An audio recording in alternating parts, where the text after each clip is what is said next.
Another spooky Saturday night with Nukes. We're going old school. He's taking too long to put out new stuff, and I mean, I honestly can't find anyone else I really enjoy as much as Nukes. So it's kind of like, I don't know, taking a lesser degree to do these videos when Nuke's the way to go with this. He's got the best stuff. So we're going with an old one.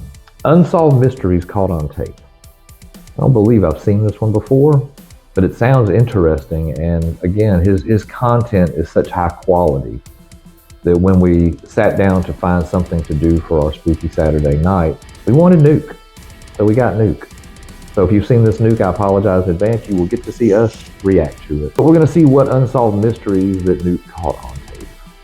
Let's do this.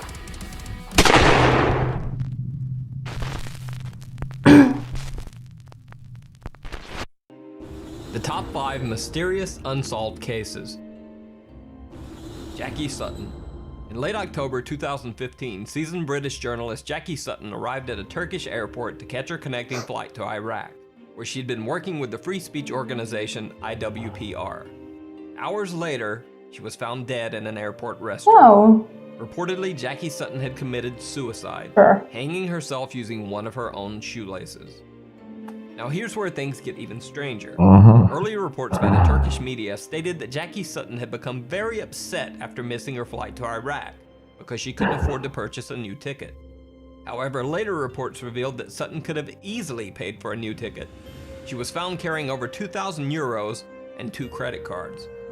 Even more suspicious, another security camera clip taken shortly before Jackie Sutton's death shows her carrying what appears to be a shopping bag containing purchases made at the duty-free shop in the airport. That tracks. Critics have argued that it seems highly unlikely that Jackie Sutton would suddenly decide to do a bit of shopping shortly before committing suicide. Right. Yeah. So was Jackie Sutton's death a suicide? No. Or something more sinister? Let me know what you think in the comments below. That's premeditated. There's more to that. Way more to that. Lars Matank. Lars Matank was a young German man who went on a holiday trip with friends to Varna, Bulgaria. While there, Matank was involved in a fight with some other tourists and suffered a ruptured eardrum. Because of the ear injury, Lars Matank was unable to fly, so he couldn't return to Germany with his friends. He rented a room in a hostel in a poor area of Varna, Bulgaria. Ooh, I think I've heard this guy until before. his ear had healed enough Like so that he could fly that back chapter to Germany. or However, Mr. that Baldwin? same night, Lars Matank called his mother and said that there was something strange about the hostel that he was staying in. I remember and this. that she should cancel all of his credit cards. Even later that same night, Lars Matank left his hostel room in a panic, headed for the airport. He called his mother again, this time saying that 4 strange men were following him and that he was hiding. 2 hours later, Lars Matank caught a cab and arrived at the Varna airport in the early morning hours. On airport security cameras, Lars can be seen entering the airport with his luggage. I think he just takes off running, if I remember correct. But minutes later, he is seen running from the airport in a panic, leaving his luggage behind.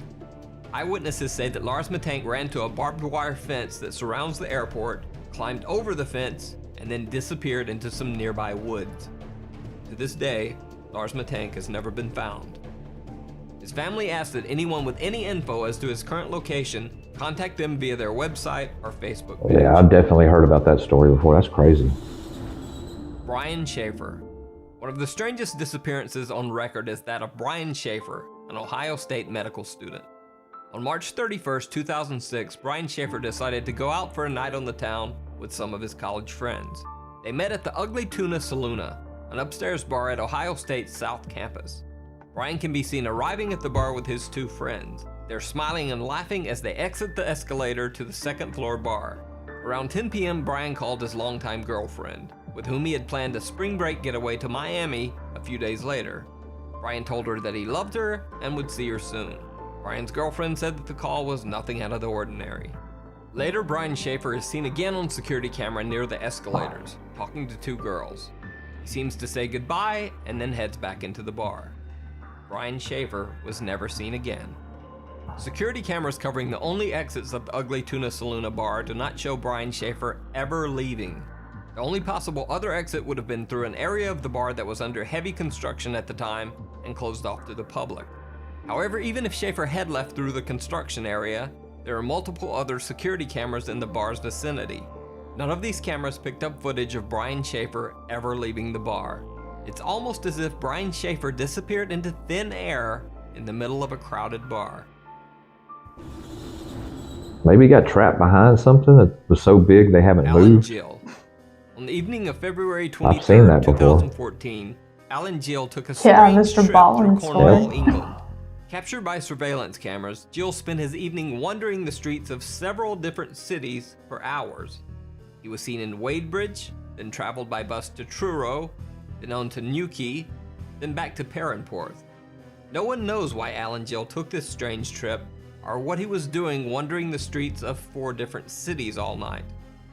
The next morning, the dead body of Alan Gill was found washed up on the shore of Perranporth Beach.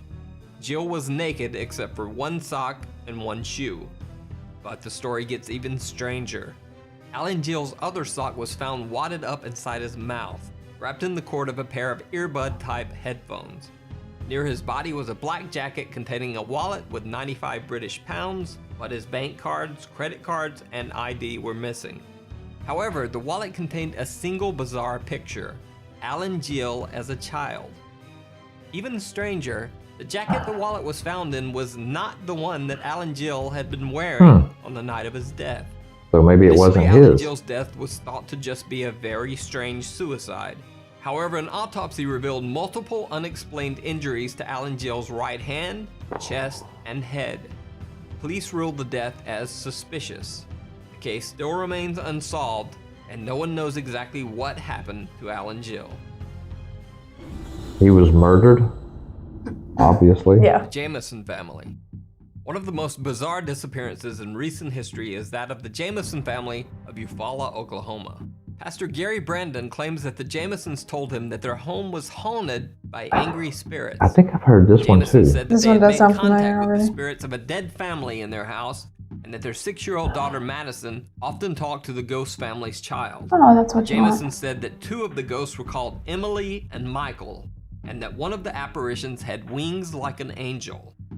Allegedly fearing for the safety of his Like, family, Bobby Jamison had asked Pastor Michael? Brandon if there were quote-unquote special bullets that he could use to fight I've off heard the this. intruding spirits. Pastor Brandon also said that Jamison mentioned that he had obtained a quote-unquote satanic Bible in order to attempt to ward off the ghostly beings. On October 8, 2009, the Jamison family loaded their pickup truck for a trip. They can be seen on their own front yard security camera moving things from their house to their truck. Bizarrely, the family seems to be in some sort of daze or trance-like state, making dozens of trips back and forth from the house to the truck, but never talking to each other once. After loading the truck, the Jamisons pulled out of the driveway and were never seen alive again. 8 days later, the were in the Jamisons' pickup woods truck or was something? found by the side of the road. Yeah. Locked inside the truck were the Jamisons' wallets and IDs, their cell phones, and $32,000 cash. Also Jeez. locked inside the truck was the family's small dog, which was nearly dead from starvation. Oh, baby. A massive statewide search was launched for the family over the next 8 months, but nothing was found. Multiple theories were circulated. One that Bobby and Sherilyn Jamison had been meth users and had been involved in a meth deal gone bad. This theory would also explain their lot of trance-like money. state in the final video of the family. However, absolutely no evidence of drug use was found when police searched the Jamison family home. 4 years after the Jamison family's disappearance, deer hunters stumbled across some skeletal remains in a Yeah, remote I knew it area was of in the the woods. Eufaula Mountains, less than 3 miles from where the Jamisons' truck had been found. The bodies were forensically identified as the remains of the Jamison family. However, the bodies were so badly decomposed that no cause of death could be determined. The reason for the Jamison family's strange behavior and the cause of their death remains a mystery to this day. That's a lot of money, so I mean, it doesn't rule out drugs. Right. And it all being in cash? Right. Right. That's I kind of mean, sketch. they could have been fanatics and just been saving that money for, Yeah. you know, but just saying you found a ghost in your house and, okay, we're going to pack up and move, and we just happen to have $32,000. Yeah, a lot of this doesn't add up. Yeah. It very well sounds like a drug deal gone bad type of deal, and they ended up trying to run and got caught. But it doesn't explain why the money wasn't taken. Right. That's the real mystery to me. If you want to know the real mystery is, why is that money still there? Right. I mean, it could have been a murder-suicide, but they would have found a weapon. And they would have found the other body.